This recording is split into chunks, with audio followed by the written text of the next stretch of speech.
Kalau kita merenungkan atau memikirkan, merupakan satu asas atau satu hal yang umum di dalam setiap bahasa, bahwa apabila kita menggunakan suatu kalimat, biasanya kalimat yang digunakan itu dimaknai secara zahir, secara hakiki atau secara literal, tekstual.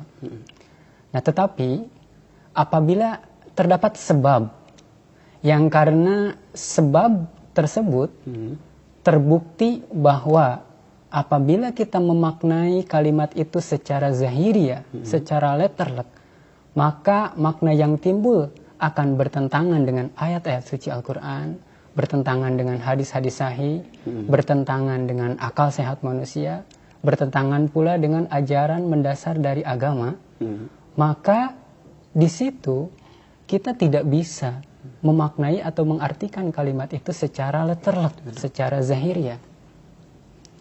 Nah, oleh karena itu, ketika terjadi kondisi seperti itu, harus dimaknai kalimat itu secara majazi atau secara kiasan. Dan hal ini umum terjadi, ada di dalam setiap bahasa tentunya. Oleh karena itu, banyak juga contohnya. Di dalam Al-Quran, kita membaca Allah Subhanahu wa Ta'ala berfirman di dalam Quran surah Ali Imran, wa'tasimu bihablillahi jami'an. Nah, di sana diperintahkan dan berpegang teguhlah kalian kepada tali Allah. Nah, di dalam ayat ini diperintahkan kepada kita kaum muslimin untuk berpegang teguh kepada tali Allah. Ada kata tali Allah. Nah, apakah kata tali Allah di sini kita bisa maknai secara zahiriyah, secara letterlek? Nah, ini tidak bisa. Iya, tentu tidak bisa ya, Pak. Tidak bisa. Kita tidak melihat ada tali dari Allah Subhanahu wa Ta'ala terulur di suatu tempat, kan kita tidak melihat itu. Iya. Lalu di mana kita akan memegangnya? Melihat pun kita tidak. Iya. Di suatu tempat ada tali dari Allah Subhanahu wa Ta'ala terulur atau tidak? Tidak kan? Iya, tentunya tidak, Pak. Nah, tidak. Nah, lalu bagaimana kita akan memegangnya? Melihat pun tidak. Iya. Nah, taruhlah sekarang misal ada tali di suatu tempat terulur dari Allah Subhanahu wa Ta'ala di suatu tempat. Lalu 10, 15 atau 20 orang di tempat itu berusaha untuk memenuhi perintah tadi. Mereka berlomba-lomba untuk memegang tali itu. Iya. Kalau 20 orang saja memegang, maka tidak lagi tersisa tempat bagi orang lain di tempat itu untuk memegang tali itu, karena masing-masing berebut kan. Iya. Lalu bagaimana mungkin orang muslim di seluruh dunia akan memegang tali itu? Iya, tentu tidak bisa. Nah, ini kan bertolak belakang dengan akal. Akal tidak bisa menerima hal ini.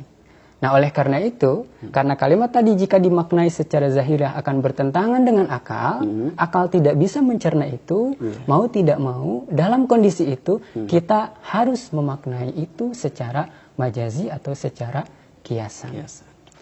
Nah, oleh karena itu, apa makna tali Allah di dalam ayat ini secara majazi atau secara kiasan? Tali Allah di sini maksudnya adalah agama Allah, kalam Allah, firman Allah, syariat Allah. Peganglah itu dengan kuat. Nah, selanjutnya berkenaan dengan nubuatan-nubuatan tanda akan turunnya Al-Masih Ibnu Maryam di akhir zaman, yang dijelaskan oleh Rasulullah SAW di dalam sabda beliau. Nah, nubuatan-nubuatan tentang tanda-tanda itu pun ada dua jenis. Yang pertama adalah nubuatan-nubuatan yang apabila kita maknai, kita artikan secara zahiriyah, secara hakiki, secara letterlek, itu tidak akan bertentangan dengan ayat suci Al-Quran, tidak bertentangan dengan hadis sahih, tidak bertentangan dengan akal sehat manusia, dan tidak bertentangan dengan ajaran pokok atau ajaran mendasar dari agama.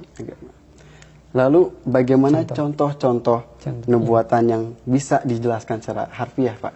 Nah, mengenai kedatangan Al-Masih ini, Rasulullah SAW menjelaskan nubuatan atau tanda-tanda bahwa kelak akan terjadi gerhana bulan dan gerhana matahari dalam satu bulan di bulan Ramadan.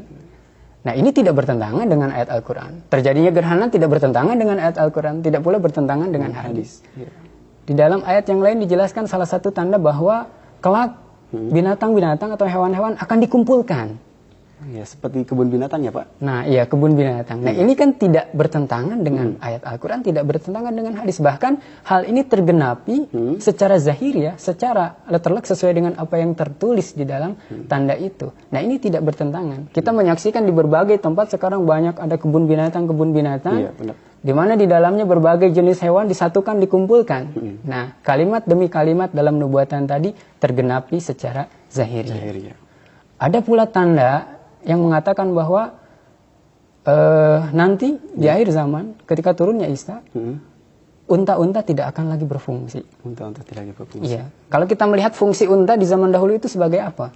Transportasi, Pak. Nah, iya. Unta itu alat transportasi di zaman dahulu kan. Nah, di dalam nubuatan itu disebutkan nanti unta tidak akan lagi berfungsi. Mengapa? Karena kita menyaksikan saat ini sudah banyak di tengah kemajuan teknologi ini sudah banyak kendaraan-kendaraan, ada motor, ada mobil, kereta, kapal, pesawat terbang dan lain sebagainya. Nah, sehingga unta itu tidak lagi berfungsi karena orang sekarang mau pergi ke suatu tempat dari satu tempat ke tempat lain menggunakan motor, menggunakan mobil dan lain sebagainya. Tentunya lebih cepat daripada unta ya Pak. Betul. Tentu lebih cepat daripada unta. Sekarang kita tidak bisa menyaksikan ada orang yang mau berangkat dari Jakarta ke Bandung atau dari Mekah ke Madinah menggunakan unta sebagai alat transportasi. Tidak. Sekarang rata-rata orang menggunakan motor, mobil, pesawat dan lain sebagainya. Nah, nubuatan di dalam hadis tadi yang menyatakan bahwa unta tidak akan lagi berfungsi ini tergenapi secara kata demi kata pada saat ini. Dan tergenapinya ini tidak bertentangan dengan ayat suci Al-Quran, tidak bertentangan dengan hadis lain, tidak bertentangan dengan akal sehat, tidak pula bertentangan dengan ajaran mendasar dari agama.